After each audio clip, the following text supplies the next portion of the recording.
Hi everybody. I wrote my paper on Outward Reach, 7 Jamaican Photographers and New Media Artists at the Art Museum of the Americas.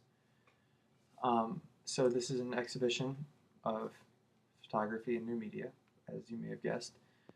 These are sort of marginalized forms in Jamaican art. They're not really regarded as fine art.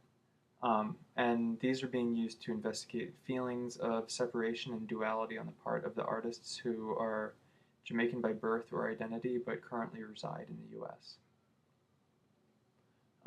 The themes of this exhibition extend beyond Jamaican experience explicitly. It's about the duality of memories of a past home and of present situations, which can be applied across the spectrum. Um, Part of it is this fear that there's no going back, that Jamaica has changed too much for it to really be a home anymore. Jacqueline Bishop, the curator of the show, says, "I often feel in exile myself, though I'm not sure where I am in exile from. But this means that the Jamaica I left more than 20 years ago is not the Jamaica that is there today. And I often wonder, if I return home to Jamaica, how well I would fit into and function in the society, even as Jamaica and Jamaican is the identity I am most sure of, the place I am most engaged with, and the space from which I create within myself." And at the same time, the homeland has also changed within a person's memory and become more idyllic and less of an actual place and more of a sort of a representation of their hopes and desires.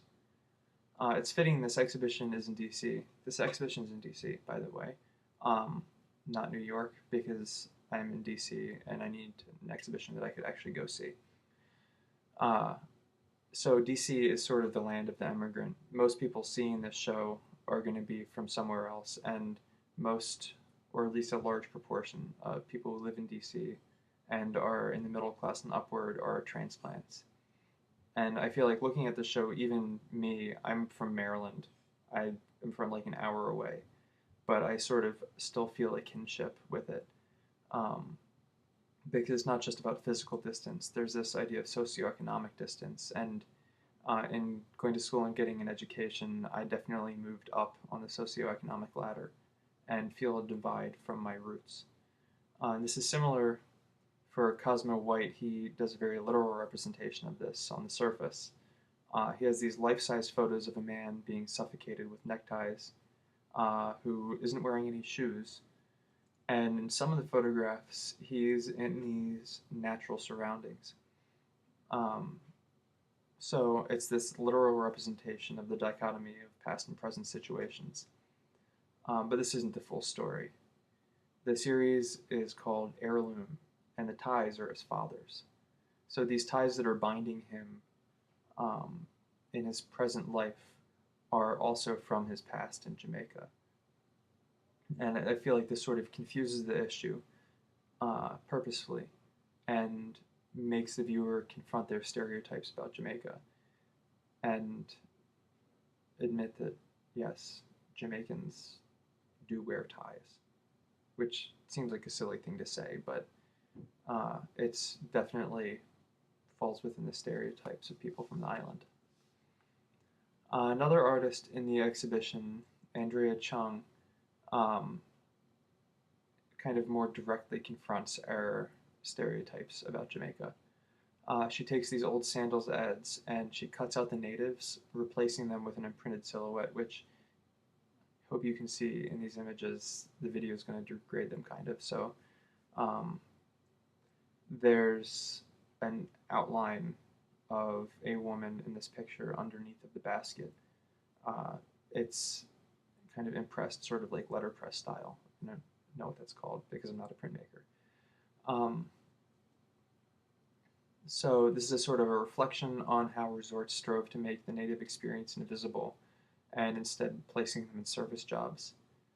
These vanishing natives are also a meditation on Chung's own relationship to Jamaica. She realizes she has this sort of idealized view of the country based on her parents' stories and trips. I should say that she's not from Jamaica. She's the only artist in the exhibition who was born outside the island.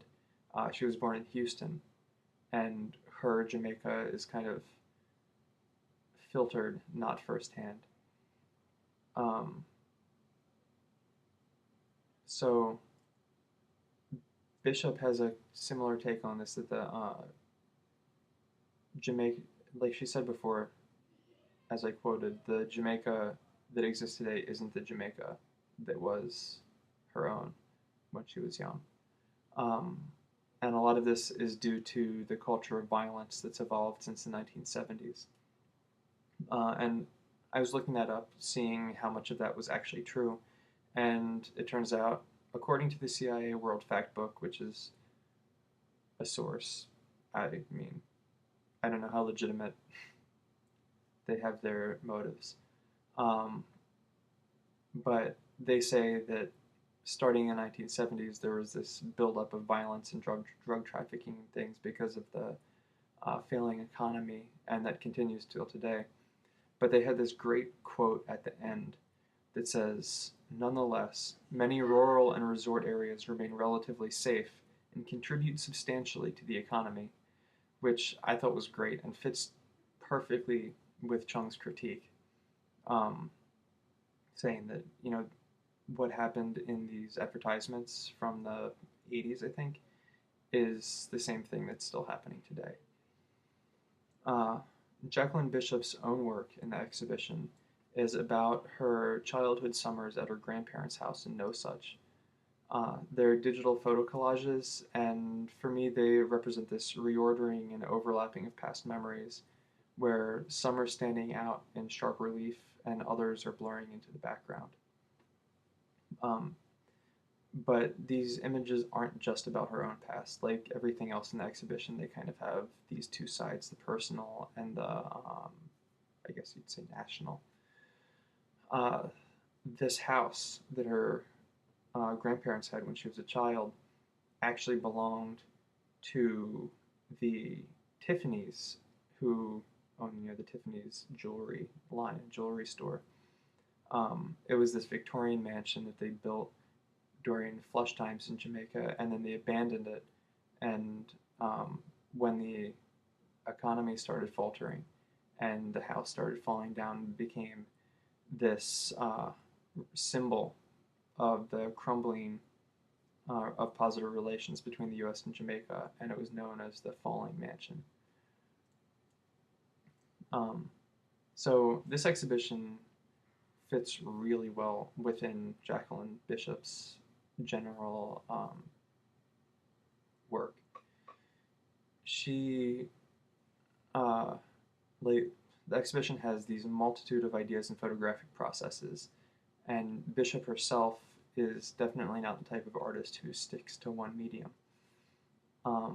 She is a writer and poet. This is one of her books. She's a painter, an installation artist, a printmaker, does a lot with birds. Cool, birds. And all of the other artists in the exhibition as well are practiced in other media other than photography or video or whatever they're presenting. Even Radcliffe Roy, who is a photojournalist, he does abstract painting on the side and calls that his real art. This is partly because photography isn't accepted as a legitimate art form, as I said before, but it also shows the duality of the artist's identities that I've been talking about. This reinforces the theme of the exhibition, that none of these artists are defined by one thing. And like the protagonist in Tal Rickard's video, they're all wanderers. They're searching for something that they hope still exists, and they're just continuing on until they find it, and never settling down on one thing. This idea of the exhibition mirrors Bishop's statement about feeling a vague sense of exile, which makes sense because all of her work is autobiographical, even when the facts aren't. Her first book was about a childhood in Jamaica that wasn't actually hers, but she said the feelings were the same as the feelings she had as a child. Um, and it's for this exhibition, she's building her own experience out of the stories of others and creating this account of an immigrant's attempt to reconcile her past and present lives. And this story is one she's actually been working on for a long time. In 2009, she wrote a book called Snapshots from Istanbul, focused around stories of Ovid and Gauguin's exiles. In it, she's looking at her own situation as a creator far from home, but she's also looking at the difficulty of people creating things in a medium that's unacceptable in their society. So these are both themes that she's still working with in this exhibition and trying to wrestle with for her own benefit and for ours. She actually believes that this dual identity can be a positive thing, which fits very well into the mission of the Art Museum of the Americas and the Organization of the American States that houses it. This is their building. It's kind of big and imposing and looks very much like Washington, D.C. The Art Museum of the Americas began working with Jamaica in 2005 with an exhibit celebrating the country's 43rd anniversary of independence. Since then, they've hosted 5 exhibitions of Jamaican art, and it's a small museum, so the exhibition coordinator, Fabian Goncalves, is also the curator of photography, and he knew Bishop because of her photography and contacted her to curate this show, not necessarily as a photographer, but as an artist in general. And her original plan wasn't to focus on photography, it was to do a sort of survey of Jamaican art that included photography, but also other media. And while she and the Art Museum of the Americas director kept looking at art, they were becoming more and more compelled by the photography and less of the other art that they were reviewing. And at this point, Bishop realized she had never seen a show of Jamaican photography, and maybe now was the appropriate time for it to come to pass. She selected artists based on her personal knowledge, research, and recommendations. And in the end, she only knew one of the exhibit artists beforehand. All of the artists exhibited are working outside of Jamaica, which is traditional for the AMA's shows, because in Jamaica, as Bishop says, there's no real community of formally trained artists, and they're interested in focusing on the work of formally trained artists, especially for this exhibition, because the goal is to situate photography as fine art in Jamaica, as opposed to looking at more acceptable things like documentary photography. So the exhibition is in the Art Museum of the Americas F Street Gallery, which is a hallway gallery in the main building for the Organization of American States.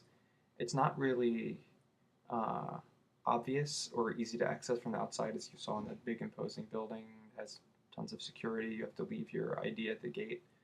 But once you're in the building, the gallery is unavoidable. It's next to the kitchen, it's next to the elevator, so you have to move through it to get anywhere in the building. So the show here isn't targeted toward a traditional fine art audience. It's for people who are passing through the Organization of American States and who are seeking out Caribbean art or Latino art in general in DC. It's a non-commercial gallery, which means it's financially feasible to focus on making art accessible to people who wouldn't normally seek it out, instead of spending all their time trying to draw in the art audience to buy work. As you can possibly see in these pictures, the photographs are kind of mounted directly to the wall. Goncalves, the exhibition coordinator, said this was a experimental presentation for him. He normally frames the work, but he was trying to make it more accessible and have less of this kind of looming specter of the art world on people's ability to interact with the work. For me, that only kind of makes sense because they're also trying to make these photographs recognized as fine art. I respect him for experimenting, but don't really feel like the idea was fully thought out. He, unsurprisingly, is dissatisfied unsatisfied isn't a word, with this way of presenting work, and he's still looking for a balance that lets the work be accessible but still professionally presented and respectable.